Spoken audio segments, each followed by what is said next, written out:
Mesdames et Messieurs les ambassadeurs, Mesdames et Messieurs, Madame la Présidente, merci de nous accueillir à nouveau parmi vous. Je suis effectivement président de la Polynésie française depuis septembre 2014, réélu démocratiquement en 2018 avec une large majorité de 66% du Parlement de la Polynésie. Depuis 35 ans, je milite pour une large autonomie de mon pays.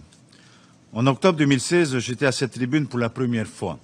Depuis, je n'ai cessé de démontrer par des faits et des réalités que mon pays ne vit nullement une situation coloniale, ni une situation d'oppression, ni une situation de prédation ou de confiscation de ses richesses naturelles par qui que ce soit. Cette large autonomie nous a permis de bâtir nous-mêmes, avec nos médecins, nos plans de lutte contre la Covid-19 et d'apporter, à notre manière, notre réponse sanitaire, économique et sociale face à la pandémie. Nous avons pu compter sur le soutien entier de l'État français depuis mars 2020 et rien qu'au cours de ce dernier mois de septembre, la France a envoyé à sa charge plus de 200 soignants français en Polynésie, 44 sapeurs-pompiers pour soutenir nos équipes médicales. L'État français a également organisé le 16 septembre dernier, avec des moyens exceptionnels, l'évacuation sanitaire vers Paris à 18 000 km de Tahiti de 8 patients gravement atteints par la Covid. Cette opération a été une première mondiale et a surtout soulagé nos services hospitaliers de réanimation. À ce jour, la Polynésie a reçu gratuitement 350 000 doses de vaccins fournis par l'État. Grâce à ce soutien, 70% des Polynésiens de plus de 12 ans, soit 154 000 personnes sur 280 000, sont complètement vaccinés et ont reçu au moins une dose de vaccin.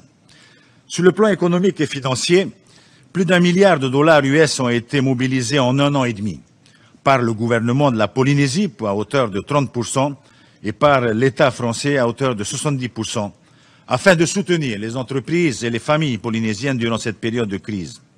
Pour financer la relance de notre économie, deux prêts d'un montant total de 680 millions de dollars US garantis par l'État ont été consentis. Ils serviront à financer les mesures d'urgence, à sauver nos régimes de protection sociale et à engager les premières mesures de relance. Ces gestes réels et avérés sont une manifestation concrète de la solidarité de la France envers son territoire autonome et ses habitants. Nous sommes reconnaissants envers l'État français. Cela vient renforcer nos liens de partenariat avec la République française et je tiens à le souligner ici. Au-delà de la crise Covid, la Polynésie est résolument engagée dans la lutte contre le changement climatique qui demeure la principale menace pour les îles du Pacifique et ses peuples. Notre objectif est d'atteindre une réduction de 50% de nos émissions de gaz à effet de serre d'ici l'horizon 2030. Pour cela, un plan climat-énergie est mis en œuvre. Nous favorisons également la production à grande échelle d'énergie solaire pour nos îles. Nous nous sommes engagés en 2017 lors de la conférence sur les océans à l'ONU à classer notre zone économique exclusive de 5 millions de kilomètres carrés de Tainui-à-Terre en aire marine gérée. C'est une réalité, cet engagement est conforme à notre volonté, nous, Polynésiens et Océaniens, de préserver notre héritage commun que nous appelons avec nos frères du Pacifique, de Blue Pacific Continent. D'autre part, nous interpellons l'opinion internationale afin que cessent les pêches illicites dans le Pacifique et que cesse également la pêche à la Seine ou l'utilisation des filets dérivants qui massacrent les ressources maritimes, notre patrimoine commun. Nous avons également collaboré avec les pays membres du Forum du Pacifique, le PIF, à l'élaboration et à l'adoption de la déclaration sur la préservation des zones maritimes face à la montée du niveau de la mer, et ce en conformité avec la Convention des Nations Unies sur le droit de la mer, UN CLOS. Madame la Présidente, pour faire suite aux échanges des dirigeants du Forum du Pacifique avec le secrétaire général de l'ONU, Antonio Guterres, auquel j'ai participé il y a 2 semaines, permettez-moi de profiter de cette tribune pour lancer un appel solennel aux nations du monde afin de prendre toutes les mesures nécessaires pour ralentir le réchauffement global et limiter l'augmentation de la température à moins d'1,5 degré Celsius. Il y va effectivement de la vie des générations actuelles et futures. Madame la Présidente, j'entends également que notre région du Pacifique fait l'objet d'intenses crispations entre les grandes puissances. Alors que la Polynésie fait l'objet ici d'un débat sur la colonisation, nous sommes perturbés et très préoccupés par les menaces qui peuvent peser sur notre région par les confrontations géopolitiques et géostratégiques au sein du Pacifique. Ne croyez-vous pas que ce sujet est plus vital pour l'équilibre du monde que celui de la décolonisation de la Polynésie? Sur le dossier nucléaire en Polynésie française, le travail se poursuit en partenariat et en concertation avec l'État français. Une grande table ronde a été organisée à Paris au début du mois de juillet dernier à l'initiative du président de la République Emmanuel Macron.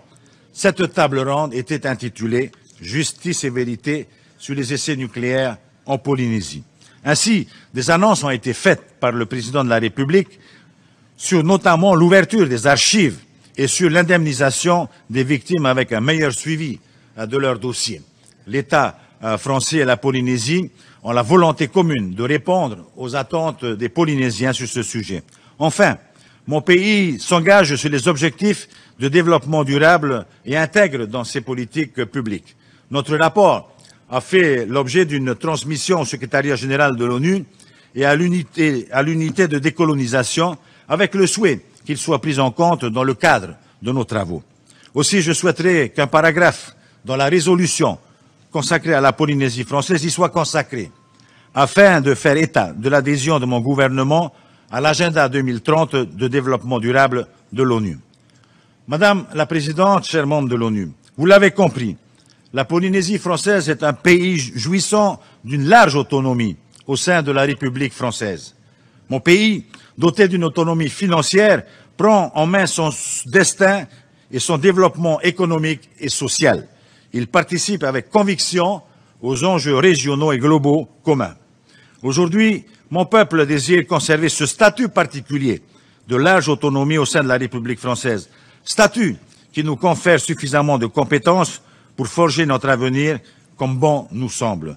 Nous sommes avant tout polynésiens, mais également français et européens. 80% de la population vivant en Polynésie est autochtone. Les Polynésiens sont présents dans tous les rouages économiques, sociaux et politiques. Nous dirigeons et gérons notre pays. Notre destin est bien entre nos mains. La Polynésie française n'est pas une colonie qu'il faut décoloniser. L'indépendance peut convenir à certains pays et pas à d'autres. L'indépendance n'est pas la seule voie ou la voie miracle qui permet à un peuple d'être heureux. La dignité d'un peuple ne se construit pas nécessairement dans l'indépendance. D'autres voies sont possibles et elles sont évoquées dans la Charte des Nations Unies. Aujourd'hui, chers membres de l'ONU, il faut accepter le fait démocratique que mon peuple n'a toujours aucun désir d'indépendance. Pour conclure, Madame la Présidente, je renouvelle mon invitation à votre Assemblée de dépêcher en Polynésie française une mission afin d'évaluer par elle-même la situation de mon pays. Je vous remercie de votre attention, Madame la Présidente.